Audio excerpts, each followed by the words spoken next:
At 43, Jonah Reed had $21 in cash, 3 shirts in a duffel bag, and a pickup truck that had become his bedroom.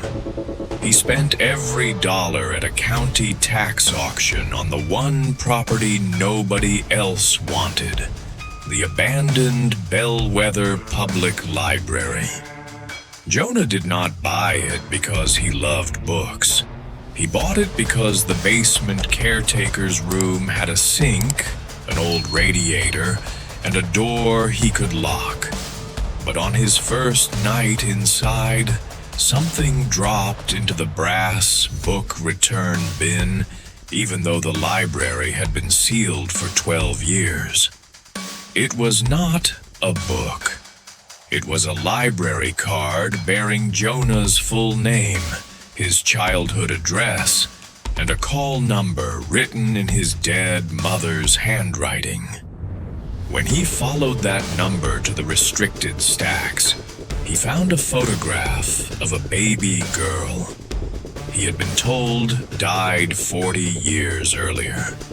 On the back was a name he had never heard, Rose Hart. To understand why that name nearly brought Jonah to his knees, you have to understand what the town believed about his mother. Miriam Reed had been Bellwether's children's librarian. She ran Story Hour, repaired torn books, and remembered which children needed extra time in the warm building before going home. Then, a fire damaged the county records room in 1986. Several adoption files disappeared. So did Miriam. The newspaper called her a thief. The sheriff called her a suspect. Jonah's Aunt Evelyn called her unstable. Jonah was 8 years old. His newborn sister had supposedly died 3 weeks before the fire. Evelyn took Jonah in and repeated one sentence whenever he asked questions. Your mother lost the baby, lost herself, and ran from what she did. Jonah grew up believing grief had turned Miriam into a criminal. You know what hurt the most? It was not that people whispered about his mother. It was that Evelyn made him thank her for teaching him to be ashamed of her. At 43, Jonah was not homeless because of one dramatic mistake. His life had simply narrowed one bill at a time. He had worked maintenance for the school district for 17 years. Then, a fall from a ladder damaged his shoulder. Surgery kept him from working. Missed payments cost him his apartment, and the district replaced him before the doctor cleared him. His daughter lived 2 states away with his former wife. Jonah called every Sunday and pretended the truck was a temporary choice. Dad, where are you staying? Close to work. He did not have work. I'm not gonna lie, he told himself after each call. I just need one door nobody can close on me. The chance appeared on a yellow auction notice taped inside the county courthouse. Bellwether Public Library, closed after flood damage. Opening bid, $21. Buyer assumes repairs, mold testing, and disputed storage contents. Temporary occupancy permitted in caretaker quarters during remediation. Jonah stared at the last line. A sink, a radiator, a locking door. At the auction, 2 developers bid on old equipment and a foreclosed warehouse. When the library appeared on the screen, neither raised a hand. Someone behind Jonah laughed. That place is 40,000 square feet of wet paper. The auction clerk looked around. $21? Jonah raised his hand. The clerk frowned. Sir, You understand the roof over the west wing is compromised? I understand the basement is dry. Nobody bid against him. By noon, Evelyn knew. She called from the historical foundation office she had directed for 25 years. You bought Bellwether? Jonah stood beside his truck, staring across the square at the library's boarded windows. How did you hear that fast? The foundation has a redevelopment agreement. The building is supposed to become senior housing. Then why was it auctioned? A clerical mistake. Those seem to happen around that library. Silence. Then Evelyn's voice softened. Listen, Jonah. That building destroyed your mother. Don't make it destroy you, too. Jonah looked at the stone lions beside the library steps. I think I'd rather find out what actually happened. The front doors smelled of damp wood when he forced them open. Inside, afternoon light fell through cracked skylights onto long tables, collapsed ceiling plaster, and shelves furred with dust. The air carried wet paper, rust, and the faint sweetness of old binding glue. A painted children's mural still covered one wall, a red boat crossing a blue sea beneath hand-cut stars. Jonah remembered sitting under those stars while Miriam read to him. He had forgotten the sound of her voice. The basement caretaker's room was small but dry. The radiator knocked twice when he turned the valve, then slowly warmed. For the first time in 6 weeks, Jonah slept somewhere his keys belonged. At 2:13 in the morning, the brass return bin slammed. Jonah sat upright. The library had no power. The exterior return slot was boarded shut. He carried a flashlight upstairs. Inside the bin lay a single cream-colored card. Reed, Jonah Michael. The address was the house where he had lived at 8. Below it, in blue ink, was a call number. R362.73. Stack 8, Shelf 4, Book 3. Jonah knew the handwriting. He still had 3 birthday cards from Miriam packed in his truck. For a second, he thought he was losing his mind. But then he saw dust disturbed beneath the return chute. A thin metal cable disappeared into the wall. Someone had built a delayed mechanical release. The card had been waiting. The next morning, Jonah found an elderly woman sitting on the library steps with a thermos. Her name was Dolores Pike. She had worked the circulation desk with Miriam. I wondered who finally bought the mistake, she said. You put the card in the return system? Dolores looked toward the boarded windows. Your mother did. I reset the timer every month until the flood closed the building. After that, I came when I could. For 12 years? Miriam made me promise the card would fall only after the property changed hands outside Evelyn's control. Jonah's stomach tightened. Why my name? Because the library wasn't waiting for a buyer. It was waiting for you. Stack 8 stood behind a warped fire door. Shelf 4 held county law books nobody had opened in decades. The third volume looked ordinary until Jonah pulled it free and discovered the pages had been glued around a hollow center.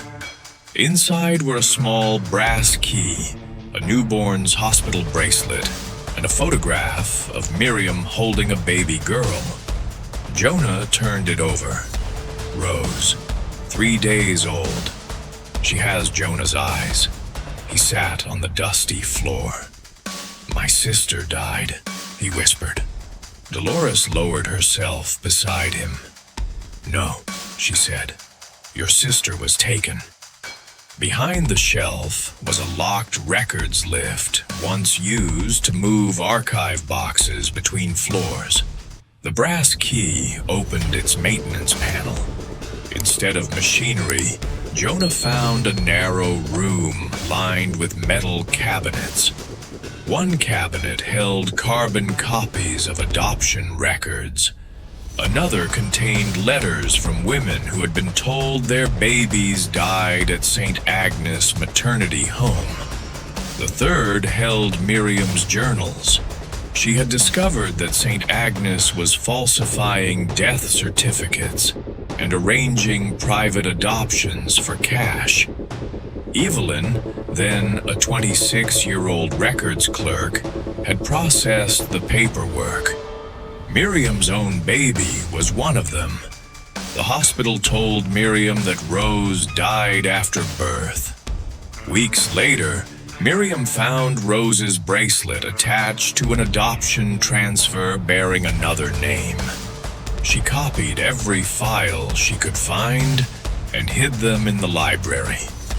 The fire was set in the county records room the night she planned to meet a state investigator. Miriam did not steal the files. She saved the only copies that survived. But what Jonah found next made no sense. The final journal entry said, "Evelyn knows where Rose went. She says telling Jonah will destroy what remains of this family." Headlights swept across the stained windows. Evelyn entered with the foundation attorney and a contractor carrying a demolition notice. She looked at the open fire door, then at the hospital bracelet in Jonah's hand. Her face went still. "You opened the lift. You knew it was there." "Jonah, those records are confidential." "My sister is in them." Evelyn glanced at Dolores. This is exactly why Miriam could not be trusted. She never understood consequences. Jonah stepped closer. "Okay, explain them to me." The attorney tried to interrupt, but Evelyn raised one hand. She looked suddenly older than 70. "Your mother was right about St. Agnes." The words seemed to empty the room. Evelyn admitted the maternity home director had paid staff to alter records. At first, Evelyn believed the babies were being placed legally with families who could care for them. Then, Miriam discovered Rose's transfer. "She begged me to tell her where the baby went," Evelyn said. "I had signed the file. If I admitted it, I would have gone to prison. Mom would have lost the house. You would have gone into foster care. So you let Miriam think she was alone. I gave her the adoptive name, Rose Hart." Evelyn nodded. "Then why did Mom disappear?" "She did not run. She was arrested after the fire. The charges were dismissed, but the story was already everywhere. She left town to find Rose." Jonah's voice dropped. "Did she?" Evelyn looked at the floor. "She found the family. Rose was safe. Miriam believed taking her back would hurt her again, so she watched from a distance and wrote letters she never mailed. And you told me she abandoned us. I raised you. You raised me inside a lie. No one tells you how much betrayal actually hurts. It is not only the truth you learn, it is every memory you have to examine again." Evelyn's foundation had pushed to demolish the library, because the old records threatened several respected families, including her own. She offered Jonah $50,000 to transfer the property and surrender the files to a sealed archive. For a man sleeping in a truck, it was enough to begin again. Jonah looked at the caretaker room key in his hand. "I didn't buy this place for revenge," he said. "I bought it because I needed somewhere to sleep. Then take the money. But here's the thing. I spent 40 years believing my mother chose to leave me. You don't get to charge me $50,000 to keep believing it." He refused. Miriam's last journal contained a letter to Jonah. She wrote that she had followed Rose's life through public notices and school photographs. Rose had become a nurse in Oregon and believed her birth mother died shortly after delivery. Miriam had died before she found the courage to contact her. "I was afraid truth would become another person taking something from her," she wrote. "So I left the choice to you. Not Evelyn. Not me. You." The records triggered a state investigation. The demolition agreement was suspended. St. Agnes had closed years earlier, but surviving families were given access to the files, counseling, and legal help correcting false records. Evelyn resigned from the historical foundation and testified about every transfer she had processed. She did not ask Jonah to forgive her. For once, she stopped deciding what someone else should do with the truth. A legal intermediary contacted Rose Hart. 3 weeks later, Jonah stood inside the children's room beneath the faded red boat and paper stars. A woman entered carrying the photograph Miriam had once taken outside Rose's elementary school. She had Jonah's eyes. For a long moment, neither spoke.